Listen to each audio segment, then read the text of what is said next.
Rien n'est perdu pour la France. Rien n'est perdu parce que la croissance mondiale s'organise de plus en plus autour de très grands pôles économiques, intellectuels, scientifiques et humains. Ces pôles sont interconnectés entre eux, au niveau mondial, par-delà les frontières nationales. Certes, les ressources stratégiques que sont les idées, les capitaux et les talents sont de plus en plus mobiles et même très mobiles. Mais rien n'est perdu car la France dispose avec Paris et ses métropoles régionales d'un système exceptionnel pour les développer, les attirer et les retenir. À condition bien sûr d'en avoir la volonté. L'économie mondiale va en effet de plus en plus être dominée par un archipel de grandes régions urbaines qui dominent l'économie, la culture et la science. C'est l'idée centrale que défend notre invité dans son dernier ouvrage, Paris, France, Monde, repenser l'économie par le territoire. Pierre Vels, bonjour. Bonjour. Pierre Vels, une des idées centrales de votre livre, c'est que la France est en train de devenir un pays métropole, une ville unique en quelque sorte. Vous reprenez d'ailleurs une citation de Michel Serres, que je vais citer. La France est une cité dont le TGV est le métro. Expliquez-nous cela. Il faut se décentrer un peu, c'est-à-dire que nous, si on regarde la France de l'intérieur, on a toujours ces oppositions tellement structurantes entre Paris, la province. Notre histoire est faite de concurrence, de division. Quand on regarde les choses de plus loin, on s'aperçoit que, vu de Shanghai, de São Paulo ou de New York, la France est une ville. Effectivement, comme le dit très bien Michel Serres, le TGV a été une révolution fantastique. Vous avez aujourd'hui entre Paris, qui est une ville mondiale, et il n'y en a pas beaucoup en Europe, il y en a deux en réalité, et puis cette couronne... Paris et Londres. Paris et Londres, bien sûr. Il n'y a pas le choix. Et puis cette couronne de villes qui aujourd'hui ont le vent en poupe, qui se développe bien, qui s'appelle Lyon, Toulouse, Nantes, Lille, Strasbourg, etc. On a là une configuration absolument exceptionnelle qui donne à la fois aux entreprises et aux gens un potentiel de choix, de vie, de travail, etc., je pense qu'il est relativement unique au monde. Voilà. Et donc il faut considérer ça comme une ville unique. Donc nous avons là un outil et un atout exceptionnel qu'il faut développer. Paris est une grande capitale à l'image de Londres ou de New York, mais avec des atouts spécifiques du fait de ses liens spécifiques avec le restant du territoire. Oui, tout à fait. Alors on va y revenir, mais d'abord je voudrais vous présenter un petit peu. Pierre Vels, vous êtes à la fois ingénieur, chercheur, sociologue, économiste, et aujourd'hui, nous allons en parler, le président d'un grand projet, celui de Paris-Saclay. Vous êtes diplômé de l'école polytechnique et ingénieur du corps des ponts, donc un X-Pont, et en plus titulaire d'un doctorat en sociologie. Vous avez dirigé la recherche scientifique à l'École nationale des ponts et chaussées, dont vous avez été le directeur, d'ailleurs de 1999 à 2003, si je ne me trompe pas. Vous avez ensuite été le directeur de l'Institut des hautes études de développement et d'aménagement des territoires européens entre 2004 et 2008. Vous avez dirigé la mission d'aménagement de la région capitale et vous êtes aujourd'hui, je l'ai un petit peu évoqué depuis octobre 2010, président directeur général de l'établissement public de Paris-Saclay. Alors vous aviez déjà publié, Pierre Vels, en 1996, un livre intitulé « Mondialisation, ville et territoire, une économie d'archipel ». Je crois que cette idée d'économie archipel est complètement centrale dans votre réflexion et j'aimerais que vous nous l'expliquiez un petit peu. Au passage, je voulais vous dire que je crois que c'est un des premiers livres, si ce n'est le premier livre en français où il y a le mot mondialisation dans le titre. Et l'idée de base est très simple, c'est de dire... 1996. 96, oui, après ça a absolument explosé. Je ne veux pas dire que c'est moi qui ai inventé le concept, hein, loin de là. Mais l'idée de base est très simple, c'est de dire, avec ce processus de mondialisation, on parlait plutôt de globalisation à l'époque, il y a une sorte de retour des territoires, mais plus particulièrement sous la forme d'un rôle accru de ces grands hubs en fait, de l'économie mondiale que sont les très grandes villes, ou en réalité les très grandes régions urbaines. Qui concentrent aujourd'hui, vous avez à peu près, bon ça dépend de la définition qu'on prend, mais mettons 4% de la population, 6% de la population mondiale qui vit dans ces grandes régions urbaines, mais elles font 40% du PIB mondial et elles font pas loin de environ 80% de la production technologique mondiale. Et donc, on a au fond le monde des États-nations ou des nations. Donc, on est dans un système un peu hub and spoke. Oui, on est dans un système hub and spoke et on a le monde selon l'ONU, les organisations internationales qui sont les plaques nationales, qui bien sûr gardent une grande importance, mais de plus en plus, on a une économie qui se structure en réseau entre ces grandes métropoles mondiales, avec bien sûr à la fois les firmes multinationales qui structurent ce hub, mais aussi de plus en plus la mobilité des personnes, des communautés qui fonctionnent en réseau à travers ce grand hub. Donc il faut être dans le hub. Donc des grandes métropoles mondiales qui sont ces hubs, qui sont interconnectées entre elles, voilà. Et des métropoles régionales qui sont interconnectées à la fois avec le hub central, régional, mais interconnectées aussi aux autres hubs mondiaux. C'est ça, avec un système en réseau, mais en réseau hiérarchisé, très hiérarchisé en fait, avec une tendance à la concentration sur les hubs de premier rang, qui est quand même très nette dans un certain nombre de domaines, dont le domaine universitaire. On dira peut-être un mot tout à l'heure de Paris-Saclay. Alors, on reviendra sur Paris-Saclay, je n'y manquerai pas. Vous insistez dans ce livre sur le fait que notre organisation territoriale française nous donne produit des faiblesses, mais aussi des atouts. Alors les faiblesses, vous n'êtes pas un décliniste, on ne va pas s'épancher sur nos faiblesses, on en parle beaucoup. Parlons plutôt des atouts. Quels sont les atouts que nous apporte cette organisation territoriale? Je dirais un mot des faiblesses quand même, si vous le permettez, parce que bien, oui, je ne suis pas un décliniste, mais en même temps, il faut qu'on arrive à surmonter nos handicaps, quoi. La faiblesse principale, c'est qu'on a aujourd'hui une architecture institutionnelle du territoire qui est quand même je pense obsolète, parce qu'elle est terriblement fragmentée. 36 000 communes, plus ce qu'on appelle le millefeuille territorial, tout ça est quand même quelque part d'un autre âge, et ça produit des effets, je dirais ça ralentit quand même les processus de développement, de croissance, parce que les coûts de transaction entre ces différentes strates deviennent considérables. On est un pays très décentralisé, en réalité, contrairement à la Vulgate qui voudrait qu'on soit un pays jacobin. On est aujourd'hui un des pays, par exemple dans le domaine de l'urbanisme, on est un des pays probablement les plus décentralisés du monde. Les communes ont des pouvoirs énormes, mais on est un pays décentralisé avec des pouvoirs décentralisés qui sont faibles. Parce qu'ils sont en concurrence permanente les uns avec les autres. Donc ça, c'est un handicap. Alors, je reviens aux atouts. Dans les symboles particuliers de cette fragmentation et des problèmes de la fragmentation, la région parisienne. Oui, on y reviendra peut-être. La région capitale. La région capitale est elle-même extrêmement fragmentée, et je pense qu'aujourd'hui, c'est son handicap principal, parce qu'elle avait évidemment d'énormes atouts. Bon, les atouts de la France, on les connaît bien. On a d'abord on garde un niveau de formation global de la population qui est exceptionnel. On a des services publics, quoi qu'on en dise, parce qu'on aime beaucoup râler, qui sont quand même d'une fiabilité, d'une qualité remarquable. On a ce territoire très maillé aujourd'hui quand même, avec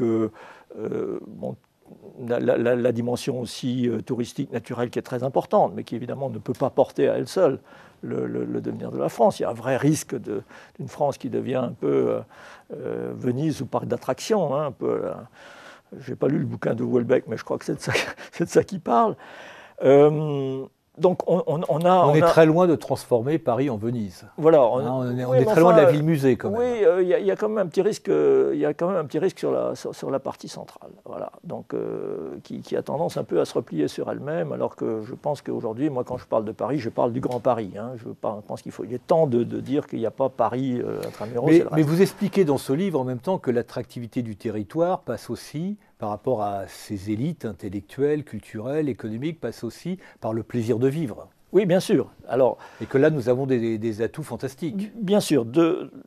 Comme je le disais, si vous voulez, la mondialisation, elle se fait par le biais des grandes firmes, des réseaux qu'elle structure, mais elle se fait aussi de plus en plus par la mobilité des personnes. La mobilité des personnes, finalement, devient aussi importante, voire plus importante dans la façon dont se crée la grande géographie mondiale que la seule mobilité des capitaux. Et où vont les gens, en particulier les gens qui ont le choix de leur localisation, c'est-à-dire les mieux formés, les plus talentueux, etc., ils vont là où c'est agréable de vivre. Ce n'est pas un hasard si aujourd'hui les régions qui boostent dans le monde sont en général des régions plutôt attractives que répulsives. Est-ce que le développement des nouvelles technologies de communication, ce qu'on appelle nouvelles, c'est plus de nouvelles, ce sont les technologies de l'informatique et de la communication qui permettent par visioconférence, par de multiples moyens de s'interconnecter au niveau mondial, ne va pas accentuer le rôle du plaisir de vivre, finalement de piloter ces opérations là où il est agréable de vivre? Oui, absolument. Vous avez raison, ça.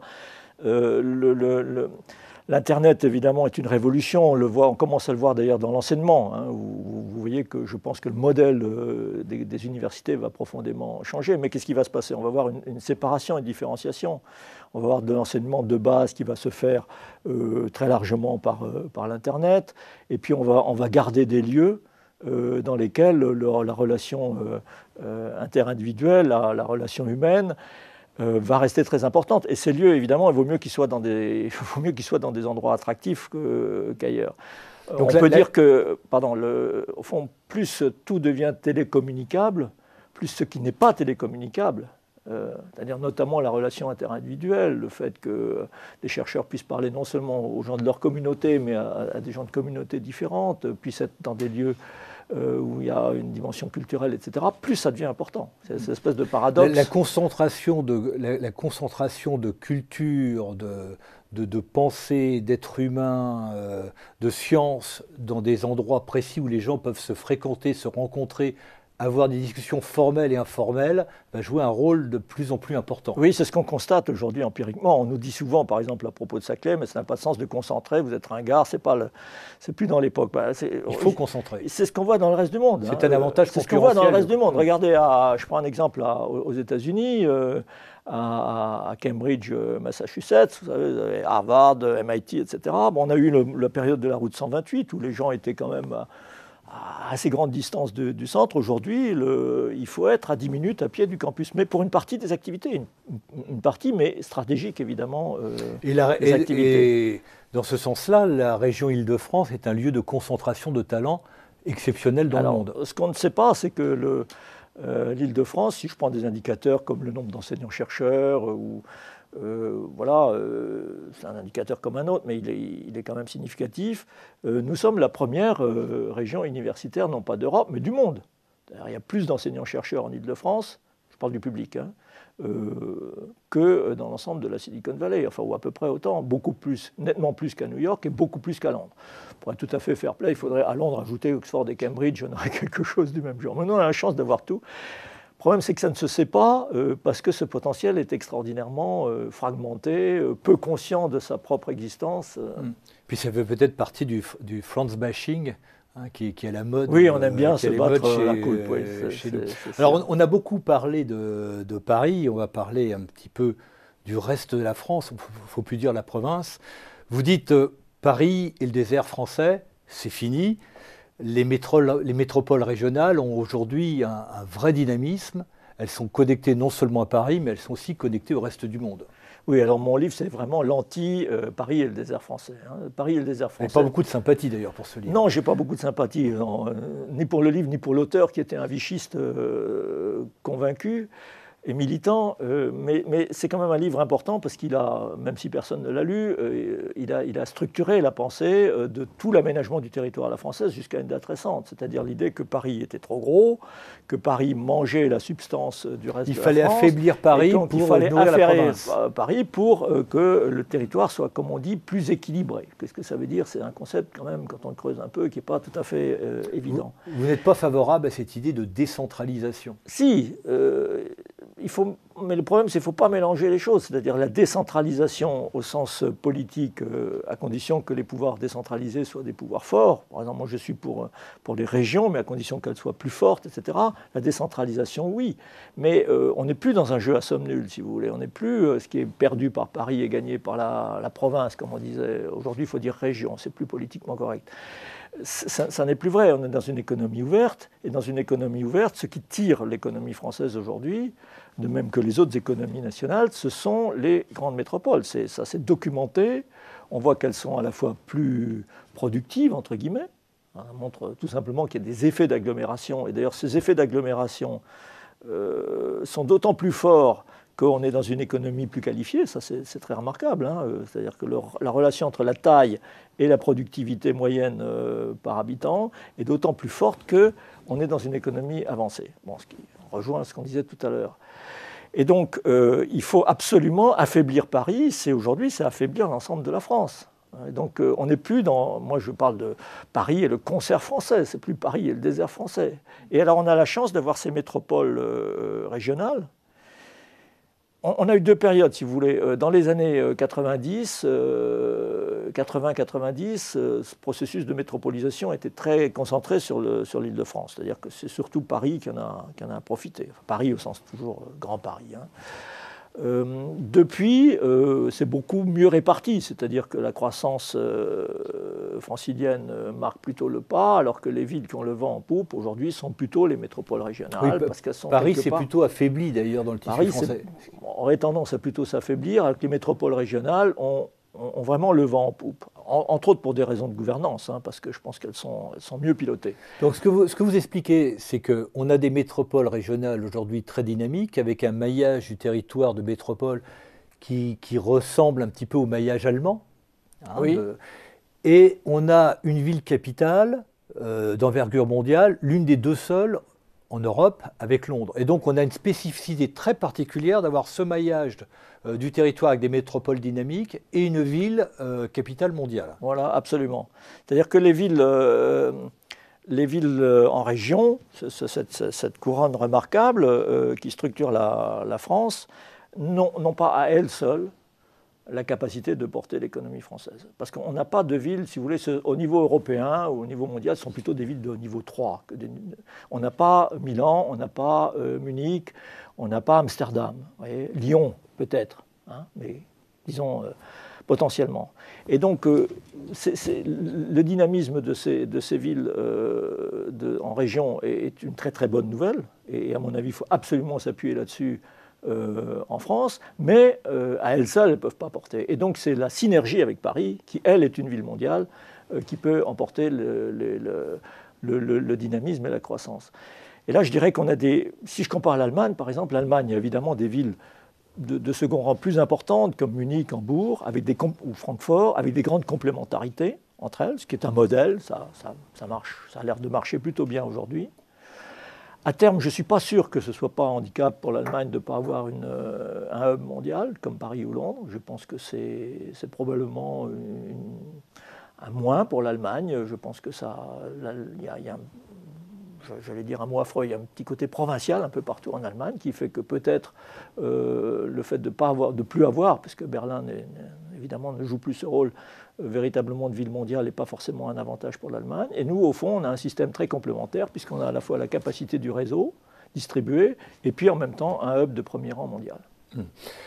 Donc, il ne faut pas opposer Paris et la province, il faut penser la liaison entre Paris et les métropoles régionales, comme se pensent aujourd'hui des grandes métropoles mondiales, comme peuvent l'être Shanghai, par exemple, ou São Paulo. Oui, si on revient au début de notre conversation, c'est pas plus long d'aller aujourd'hui du centre de Paris au centre de Lyon que d'aller du 1er au 3e périphérique de Pékin. Hein. Donc on voit bien d'ailleurs qu'il y a un processus d'intégration. Il est freiné par l'idéologie, par les images, par les représentations. La France est tellement construite sur une forme d'anti-parisianisme, sur une forme j'utilise même le mot urbanophobie, parce qu'il y a une grande tradition en France de dénigrement des grandes villes, hein, qui existait ailleurs aussi, mais qui est très puissante en France. L'idée que la grande ville corrompt, qu'elle absorbe de manière parasitaire la substance de la nation, que si Paris était moins puissant, ça irait mieux, ça reste encore très présent dans la tête de beaucoup de nos dirigeants, même si officiellement ils disent le contraire. Donc il faut qu'on arrive absolument à dépasser ça, que Lille, Paris, Lyon, etc. se pensent comme complémentaires et non plus comme concurrents. Alors il y a beaucoup d'idées qui sont développées dans ce livre, on ne peut malheureusement pas les aborder toutes. Je voudrais juste insister sur un point. Vous n'aimez pas beaucoup le mot société post-industrielle. Et vous n'aimez pas non plus beaucoup le concept d'économie de la connaissance. Alors, économie de la connaissance, oui, parce qu'il y a toute une rhétorique qui s'est développée autour de ça, qui fait qu'on ne sait plus très bien de quoi on parle, hein, toute la rhétorique de Lisbonne. Bon, alors, les économies ont toujours été des économies de la connaissance. Ce qui est nouveau, c'est que moi j'aime bien le terme d'économie des idées qu'utilise par exemple Paul Romer, économie des idées, économie des choses. Hein. Bon, l'économie des idées, elle a une grande caractéristique par rapport à l'économie des choses, c'est ce que les économistes appellent la non-rivalité. C'est-à-dire qu'une idée, quand on la partage, non seulement elle reste, mais elle a tendance à s'amplifier. Alors que c'est le contraire pour les... Donc, et ça, c'est devenu extrêmement puissant. Et donc, je ne suis pas contre l'idée d'économie de la connaissance à condition de décaper un peu la rhétorique. Par contre, le mot d'économie post-industrielle, oui, me déplaît profondément. Et depuis longtemps, vous utilisez le mot de société hyper-industrielle. Alors, ce n'est pas très joli, hyper-industriel, mais c'est l'idée de dire qu'au fond, on est dans la continuité de la société industrielle et même on est dans l'approfondissement de la société industrielle. À condition de ne pas confondre ce qu'on appelle société industrielle avec cette période particulière de la société industrielle qui a été celle du Fordisme ou du Taylorisme, appelons-le comme on voudra, la période dont on sort aujourd'hui. Mais si vous regardez ce qui se passe au fond des choses, on voit que les grandes caractéristiques de la société industrielle, c'est-à-dire la recherche d'économies d'échelle et de variété, l'importance des normes et de la standardisation, etc., ne font que croître et embellir. Et ça traverse évidemment la frontière entre services et industrie manufacturière au sens classique du terme. On a aujourd'hui un débat qui commence à s'esquisser entre faut-il sauver l'industrie ou faut-il régénérer l'industrie, notamment par le numérique. Enfin, si vous allez sur les blogs, beaucoup de sens. En fait, il y a une intrication entre les services et l'industrie. Il y a une vraie intrication, et même ce débat entre, disons, la société digitale, la société industrielle est assez artificiel. En réalité, la société industrielle va être régénérée par le digital, mais qui n'a pas à lui seul, je pense, la capacité de porter la totalité des choses. Le logiciel, le numérique envahit tout. Mais il peut pas. On est quand même aujourd'hui encore dans une société où on a des matériaux, des matériaux où il y a une créativité extraordinaire, comme vous savez, où il y a les métiers, les grands métiers.